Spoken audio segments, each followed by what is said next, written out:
Welcome, everybody. John for the Content Worker, and we're going time to review episode 52 of Dragon Ball Super. Now, not a whole lot really happened in this episode. It's nothing really amazing or really great.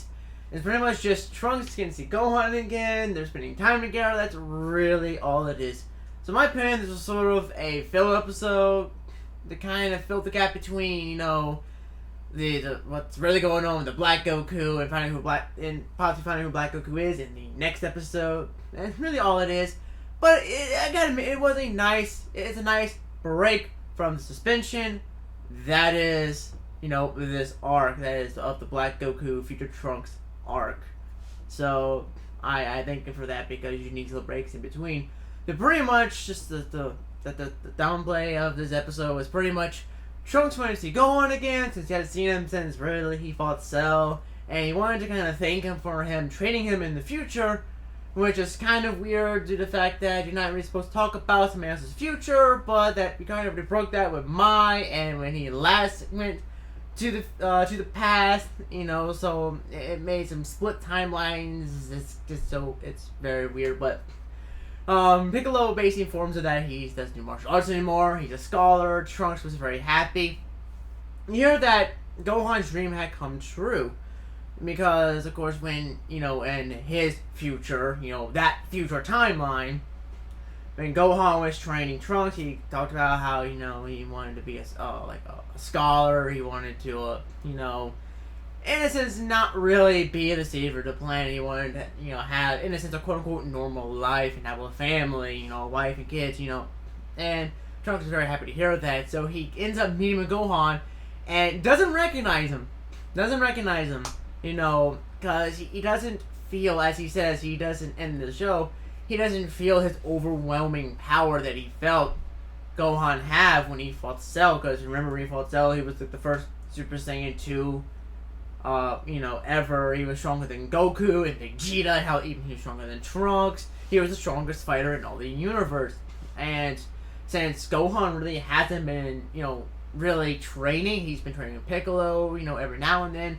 But since he really hasn't really been hardcore training like Goku and Vegeta have, his power has diminished. He's not strong, and Trunks is kind of surprised about that. Which, of course, anybody would be surprised, when somebody took down like the quote-unquote perfect being as a 12-year-old. It's phenomenal, and he's kind of shocked. But Gohan introduces, Trunks to Satan, which Trunks knew, which is saying he got to see him look like an idiot in the Cell games, which I'm sure everybody loved that those parts of just Hercule just looking like a dumbass is always fun. And he met Fidel and Pan, and it was nice to see little Pan again. That's probably the best part of this episode, besides Gohan and Trunks kind of reminiscing with one another, getting to see each other. We're just seeing baby Pan, because I just anytime Pan is on screen, I love it. Just because, I just love seeing Pan sort of slowly discover her power as a baby, because, she can already fly, she's super strong, she whooped the shit out of Trunks, which that was very funny, and it's to be expected in the fact that Pan is the granddaughter of Goku and Gohan's daughter, so it's to be expected. And it was sort of like a nice, I guess, laid back episode with sort of a little comical stuff here and there, and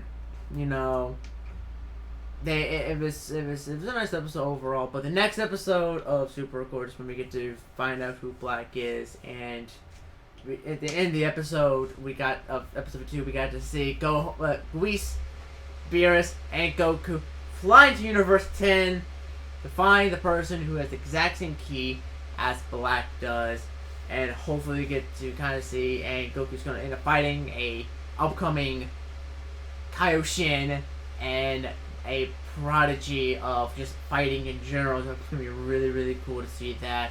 But overall, I say personally it's a skippable episode. You won't be missing much. There's really nothing good. There's really no info on Black or anything like that. It's a skippable episode, but if you want a nice laid-back episode, decide to see Trunks kind of like talk and visit some of the people he knew from back when he first came back in the Android and Cell saga, I can recommend it. It was a nice scene seeing Gohan and Trunks talk, Trunks getting to see, Gohan having a family, the things that he wanted to see, and seeing this alternate timeline past that was changed because of Trunks' influence in the Android and Cell saga. So, it was nice to see that, and I definitely thoroughly did. I enjoyed it. I did enjoy it, but I personally cannot wait until the next episode. That's gonna be really cool. So anyway, give me your thoughts on episode 52 in the comment section below. Whether you enjoyed it, you hate it, and if you enjoyed it, what was the best part of the episode for you? What did you enjoy the most? And if you didn't really like it, what were the things that you felt could have been improved upon? What are the things that you felt could have been that you just didn't really like in general? Because, this is sort of a love-hate type of episode for this type of arc. Anyway, I hope you guys enjoyed it, and we'll see you guys in the next Dragon Ball Super review.